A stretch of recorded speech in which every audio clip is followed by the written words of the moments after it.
Bonjour les CP, vous allez bien? Vous avez passé un bon long week-end de la Pentecôte?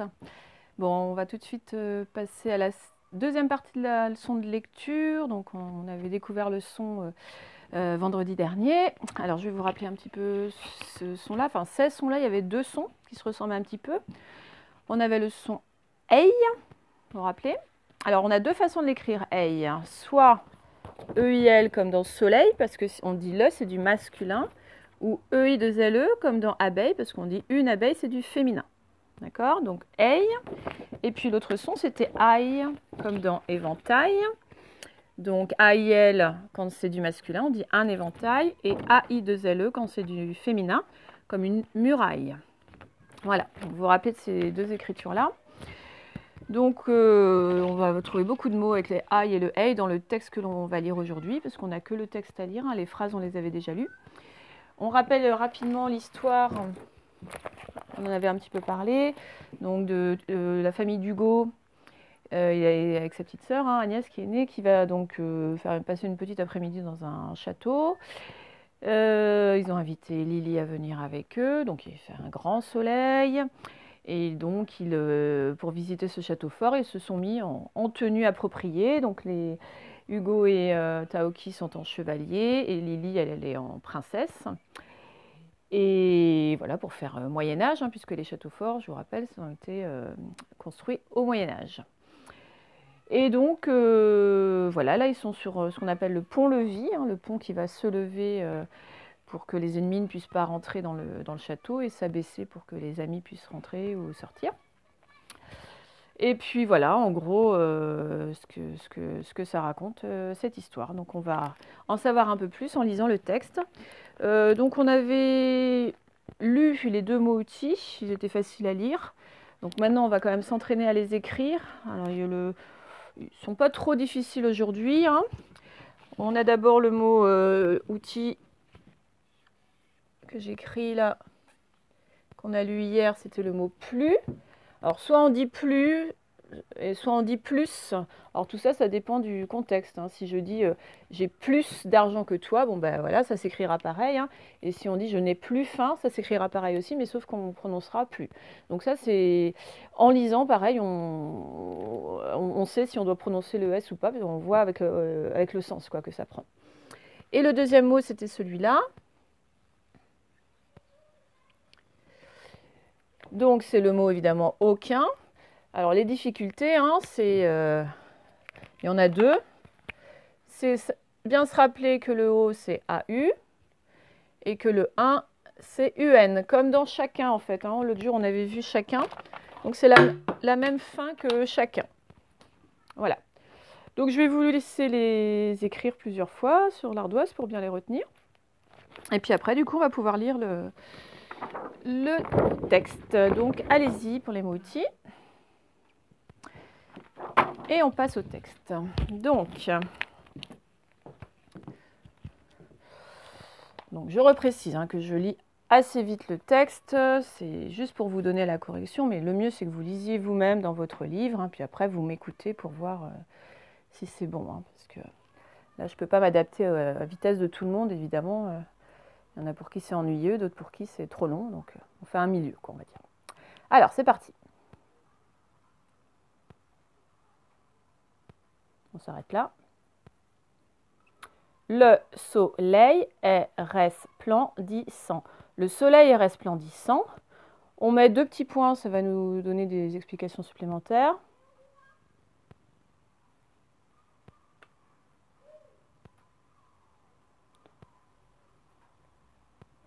Le temps idéal pour visiter un château fort.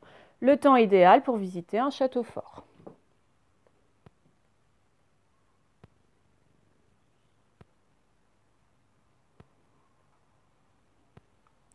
Les enfants ont mis des déguisements médiévaux.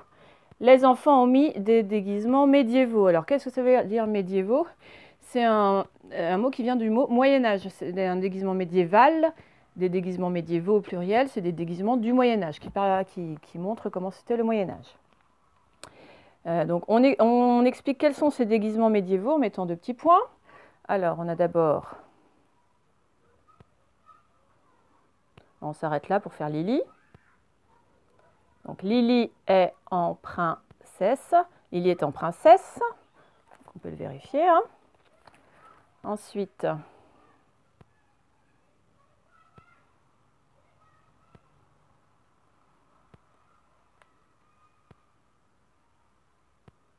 on s'arrête là pour Hugo. Hugo porte l'attirail du chevalier avec l'épée et le bouclier. Hugo porte l'attirail du chevalier avec l'épée et le bouclier. Alors l'attirail, en fait, c'est un autre mot pour dire l'équipement. Il porte tout l'équipement du chevalier avec l'épée et le bouclier. Donc l'épée, bien sûr, et le bouclier qui servait à protéger. Et on finit pour voir Taoki, comment il était.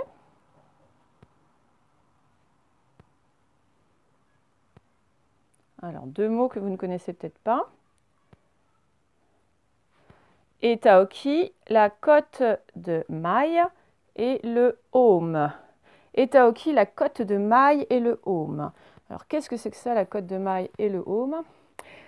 La côte de maille, d'abord, c'est ce qu'on mettait sous l'armure. C'était comme un sous-vêtement, mais qui est en dentelle, mais sauf que la dentelle, c'était fait avec du métal. C'était du métal tissé, on va dire, même si ce n'est pas ce mot-là qu'il faut utiliser, pour faire un vêtement. Et donc ce vêtement protégeait plus évidemment qu'un vêtement en tissu, mais c'était très lourd à porter. Et en général, les chevaliers mettaient ça sous leur armure en plus. Hein, donc c'est ça là ce qu'on voit. Et puis le aume, eh ben, c'est un autre nom pour dire le casque. À l'époque, au Moyen-Âge, on appelait ça un aume. Voilà. Donc je relis toute la phrase en entier. Les enfants ont mis des déguisements médiévaux. Lily est en princesse. Hugo porte l'attirail du chevalier avec l'épée et le bouclier. Et Taoki, la côte de maille et le aume. On continue.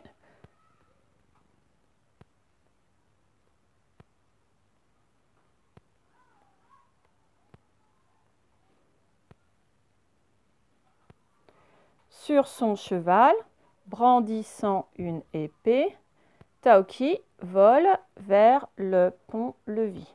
Sur son cheval, brandissant une épée, Taoki vole vers le pont-levis. On a expliqué tout à l'heure ce que c'était que le pont-levis.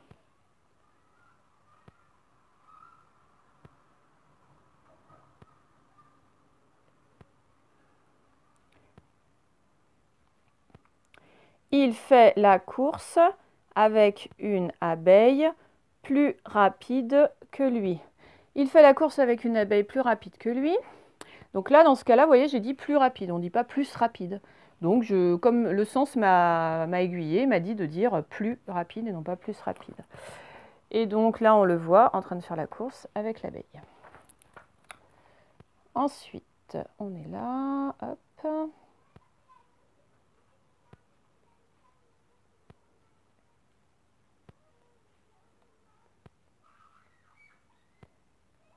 On s'arrête là.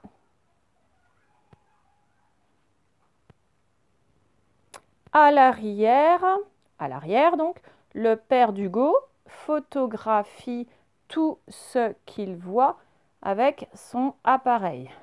À l'arrière, le père d'Hugo photographie tout ce qu'il voit avec son appareil.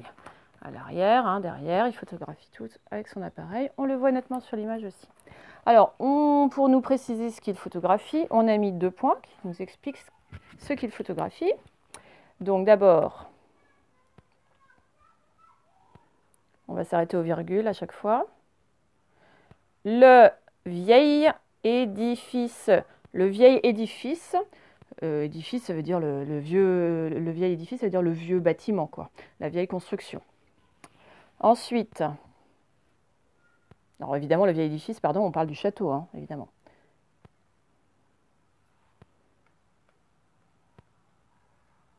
On s'arrête là. Une corneille perchée sur un arbre. Une corneille perchée sur un arbre.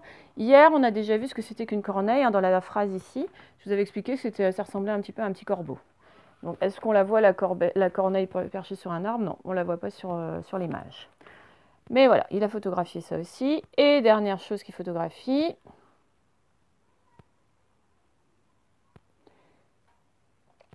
Et la course folle des enfants. Et la course folle des enfants, bon, bah, évidemment, c'est les enfants qui courent partout. Ils sont tout excités d'être dans le château. Donc, le papa d'Hugo photographie ça aussi. Donc, je relis ce qui a rapport avec le père d'Hugo. À l'arrière, le père d'Hugo photographie tout ce qu'il voit avec son appareil. Le vieil édifice, une corneille perchée sur un arbre et la course folle des enfants. On continue.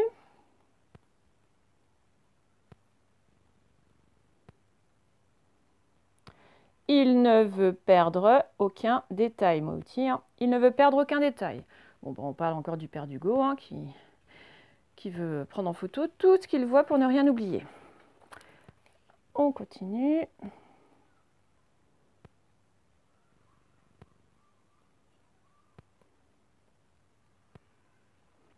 Dans le landau, le bébé dort d'un sommeil profond. Dans le landau, le bébé dort d'un sommeil profond. Donc là, évidemment, on parle d'Agnès, hein, qui est dans son landau.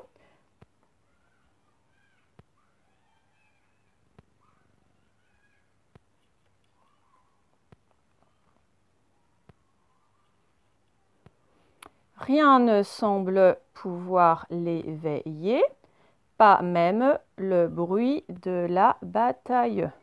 Rien ne semble pouvoir l'éveiller, pas même le bruit de la bataille.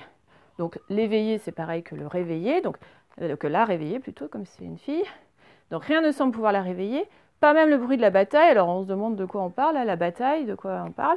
Bon, ben, si on est un peu curieux, voilà, on verra dans la prochaine histoire de quelle bataille on parle. Voilà. Allez, je vais tout relire. Le soleil est resplendissant, le temps idéal pour visiter un château fort. Les enfants ont mis des déguisements médiévaux. Lily étant princesse, Hugo porte l'attirail du chevalier avec l'épée et le bouclier, et Taoki la cotte de maille et le heaume.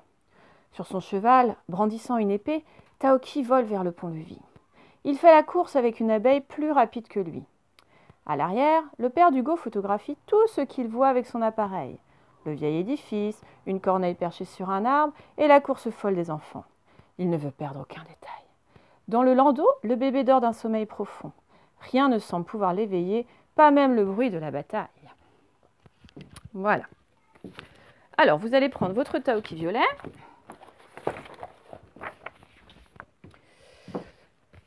Bon, alors là, c'est un petit peu particulier le travail d'observation de la langue.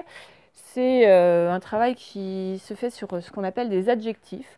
Donc évidemment, on n'en a pas parlé cette année. Confinement oblige, et puis je ne me voyais pas parler de ça à distance avec vous, surtout que c'est vraiment quelque chose que vous allez revoir en CE1. Même si on n'en a pas parlé, certains sont capables de faire l'exercice sans savoir ce que ça veut dire un adjectif, tout simplement en y mettant du sens. Alors, je vous explique quand même rapidement, sachant que mon objectif pour cette période-là, c'est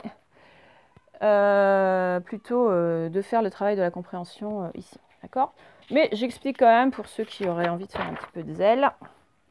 Voilà. Donc, premier exercice, donc, vous avez 4 phrases avec 4 trous. Bon, bah, vous devez mettre un de ces mots-là dans les trous. Bon, bah, ça, vous connaissez. Sauf qu'il se trouve que ce mot-là, on les appelle des adjectifs parce qu'ils servent à dire comment est une personne ou comment est une chose. Voilà, ils servent à qualifier, à donner une qualification. Est-ce que la personne est grande, jolie, gentille? Est-ce que la chose est rouge, verte, cassée, etc. C'est des mots qui servent à ça. Bon, alors ben là, ce que vous allez faire, c'est que vous allez essayer, en lisant correctement les petits mots, et voir pour lesquels ça colle. Donc pour certains, il y aurait 2 possibilités, mais du coup, ça n'irait pas pour les autres. Donc au final, vous seriez obligé de gommer et de rechanger. Donc vous allez devoir procéder par essai. Et puis le deuxième, c'est pareil, ce sont des adjectifs qualificatifs qui sont écrits pour décrire ces animaux-là. La souris, comment est-ce qu'elle est? Le zèbre, comment est-ce qu'il est? La girafe, comment est-ce qu'elle est? Et donc, vous pouvez écrire une toute petite phrase en utilisant des adjectifs pour décrire la souris. Par exemple, alors une phrase toute simple en mettant « la souris est », et puis vous cherchez qu'est-ce qui va pour elle. Est-ce qu'elle est petite? Est-ce qu'elle est énorme? Est-ce qu'elle est grande? Est-ce qu'elle est grise? Bon, à vous de voir ce qui va mieux. Bon, évidemment, il faut mettre quelque chose qui qui est cohérent avec la réalité. Vous n'allez pas mettre la souris est grande et verte rayée. Hein, donc voilà, à vous de mettre quelque chose de cohérent. Donc voilà, à la fin de la séance, je vous donnerai une proposition de correction pour ceux qui l'auraient fait. Mais là, j'aimerais bien qu'on passe à ça, plutôt la compréhension.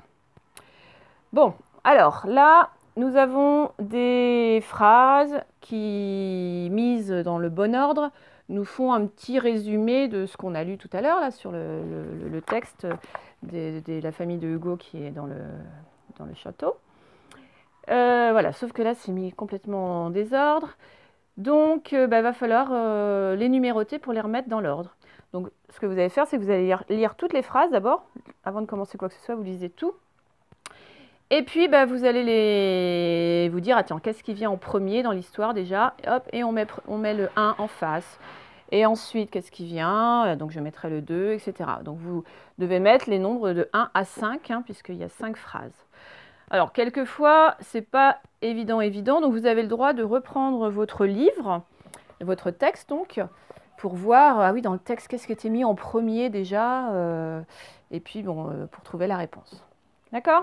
Alors, allez-y, faites ça. Donc, je vous donne l'autorisation de prendre votre livre pour vous aider. Alors, on va corriger. Moi, je prends le livre aussi. Voilà. Donc, on avait d'abord... Bon, on lit d'abord les phrases, bien sûr. Hugo et Taoki partent à l'assaut du château. Les enfants ont mis des déguisements. La visite du château fort est au programme de la journée. Malgré le bruit, Agnès dort paisiblement. Et ils traversent le pont-levis. Alors, c'est évidemment pas exactement les mêmes mots dans le texte. Mais là, quand ça commence par « c'est un temps idéal pour visiter un château fort », bon, la phrase qui correspond, c'est plutôt « la visite du château fort est au programme de la journée ». Hein, donc, c'est plutôt celui-là qu'on va mettre en 1. Ensuite, on parle, dans le texte, on voit « les enfants ont mis des déguisements médiévaux ». Là, on a « les enfants ont mis des déguisements ». Bon, là, c'est pas trop difficile, ça ressemble vraiment. Ensuite, dans le texte, bon, on parle de Lily, mais là, on n'en parle pas. Et on parle de Hugo et de Taoki qui sont en chevalier. Donc, ça pourrait être pas mal. Hugo et Taoki partent à l'assaut du château, comme des vrais chevaliers qui vont envahir le château. Donc, ce serait celui-là le 3. Et d'ailleurs, si on lit la suite sur le 1, Taoki vole vers le pont-levis. Bon, on arrive à l'épisode du pont-levis. Et ça voudrait dire que le dernier, c'est malgré le bruit, Agnès dort paisiblement. C'est tout à fait ça, puisque c'est tout à la fin. Dans le landau, le bébé dort d'un sommeil profond. Donc, c'était bien ça. Donc voilà l'ordre 3, 2, 1, 5, 4 qu'il fallait trouver. Ensuite, alors là, vous devez comme quand vous serez en CE1, hein, lire entièrement la question et y répondre. Vous vous rappelez que pour répondre à une question, on fait une phrase, c'est-à-dire on ne répond pas directement. Si on demande quel âge as-tu, on ne dit pas directement 6 ans. On dit « j'ai 6 ans ». D'accord? Donc comment t'appelles-tu? Je m'appelle... On ne dit pas directement Patricia. D'accord? Donc là, il va falloir essayer de répondre à la question par une phrase. Alors, première étape, je vous laisse lire les questions d'abord. Il faut que vous les lisiez tout seul. Et après, je les lirai moi-même au cas où vous n'avez pas bien réussi à les lire. Alors, je vais vous lire les questions. Ce sera plus facile pour y répondre après. Hop là, non, ça je peux poser. Donc, première question. Pourquoi Hugo et Taoki sont-ils, on fait bien la liaison, déguisés en chevaliers? Pourquoi Hugo et Taoki sont-ils déguisés en chevaliers? Alors, là, c'est pareil, on ne va pas commencer par « pour ». Ils sont déguisés en chevaliers pour ceci ou parce que cela. D'accord? Donc, c'est un peu plus long, mais il faut s'habituer à faire ça. Ensuite, par où entre-t-on dans un château fort? Par où entre-t-on dans un château fort? Alors, vous avez sûrement tous la réponse, mais on ne dit pas par là. On dit on entre par là. D'accord? Ensuite, que fait Agnès? Bon, là, je pense que vous allez pouvoir répondre en faisant une phrase. Vous n'êtes pas obligé de mettre Agnès, vous pouvez mettre juste elle, Et enfin, que fait le père de Hugo? C'est pareil, le père de Hugo fait ceci, ou alors il fait ceci. Ok? Eh bien, voilà, encore un temps assez important pour répondre à ces questions.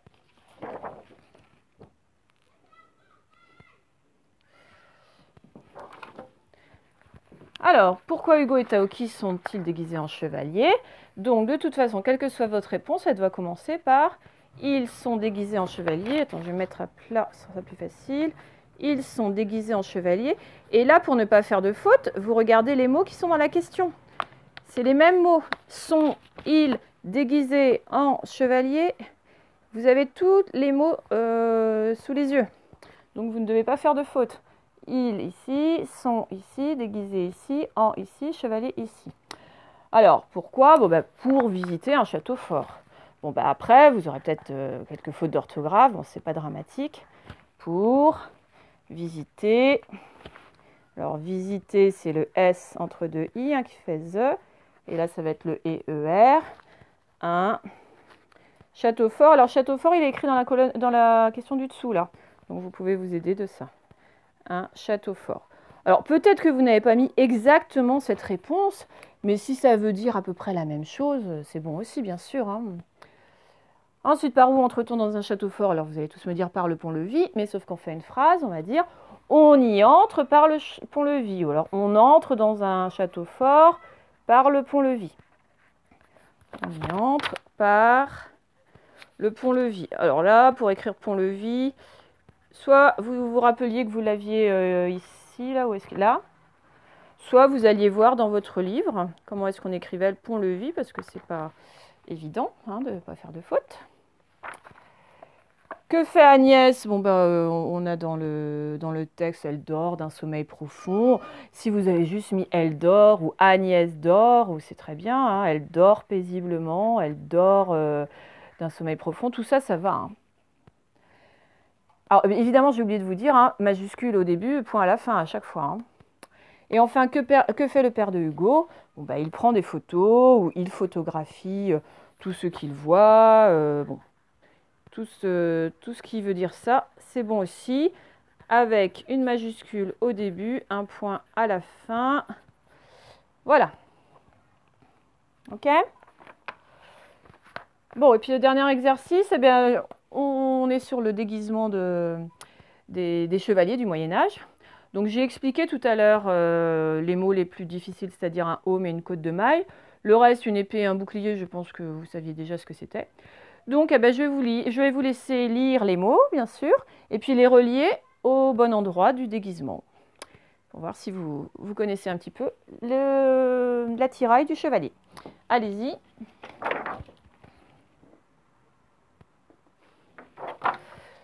Donc il fallait lire un aume, un aume. On a dit tout à l'heure que c'était un autre nom pour le casque. Donc on le relie au casque. Là, il fallait lire une épée. Bon, l'épée, vous savez ce que c'est, bien sûr. Ensuite, il fallait lire une cotte de maille. Une cotte de maille, je vous ai expliqué tout à l'heure ce que c'était, ce qu'on mettait sous l'armure. Bon, là, on la voit apparaître, là, au niveau des bras et des jambes. Donc, on relie ici. Et puis, enfin, il fallait lire un bouclier. Eh bien, un bouclier, ça sert à se défendre. On appelait ça aussi un écu. Parfois, on pouvait appeler ça un écu.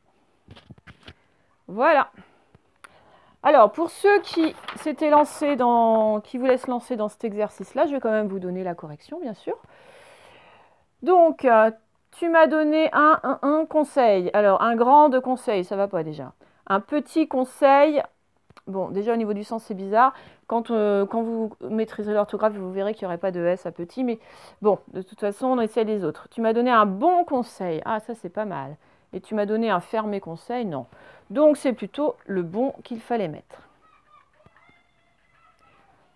Ensuite, cette porte est... Alors, cette porte est grande, à la rigueur, ça peut aller. Cette porte est petite, ça ne va pas, parce que ça devrait dire petite. Cette porte est fermée. Ah, pour une porte, c'est un peu plus logique. Alors, ce qu'on va faire, comme on hésite entre grande et fermée, on va voir la suite. Regarde cette chenille. Regarde cette grande chenille. Regarde cette petite chenille. Petit, déjà, ça ne peut pas aller, sinon ce serait petite. Regarde cette fermée chenille, ça ne veut rien dire. Donc, c'est plutôt cette grande chenille. Et tout à l'heure, comme on hésitait entre grande et fermée pour la porte, eh bien, ça veut dire que la porte, c'était fermée, finalement. Donc, on peut le compléter maintenant. Voilà. Et du coup, on va voir si c'était bon pour la fin. J'ai ramassé plein de petits cailloux. C'est parfait. C'était bien ça. Et petit avec un S. parce qu'il va avec caillou et il y a plusieurs cailloux. Vous apprendrez ça en CE1. Voilà. Bon, et puis pour ce qui concernait les phrases, donc il fallait commencer par la souris est. Alors, je vais vous l'écrire pour l'orthographe. La souris, alors souris, il y a un S à la fin, tout le temps. Est, c'est le mot outil EST. On rajoutera les adjectifs après. Là, j'écris le début des phrases. Le zèbre est, donc zèbre, il n'y a pas de difficulté, c'est avec le Z, hein, le son Z. Est toujours pareil. Voilà. Et puis la girafe est, alors girafe, c'est avec le G devant le I qui fait je. Et autrement, il n'y a pas de difficulté. Girafe est. Voilà pour le début des phrases. Et puis, donc, il fallait qu'on voit ce qui allait comme adjectif. La souris est, on pouvait mettre... ou alors, dans ce qu'on va faire, on va lire les adjectifs et puis on va dire lesquels on pouvait mettre. Petite, on mettait plutôt pour souris. Hein. Je vais relier là. Énorme, on ne mettait pas pour souris. Énorme, c'était plutôt pour girafe. Grande, c'était aussi plutôt pour girafe, parce qu'un zèbre grande, on aurait dit un zèbre grand. Alors, je mets toutes les possibilités, mais il ne fallait pas mettre tous les adjectifs, hein, bien sûr, mais je mets tout ce qui était possible. Grise, là, c'est évidemment que pour la souris. Hein. Verte, là, il n'y a rien qui va, hein. Sauf si vous avez envie de faire la chanson Une souris verte. Hein.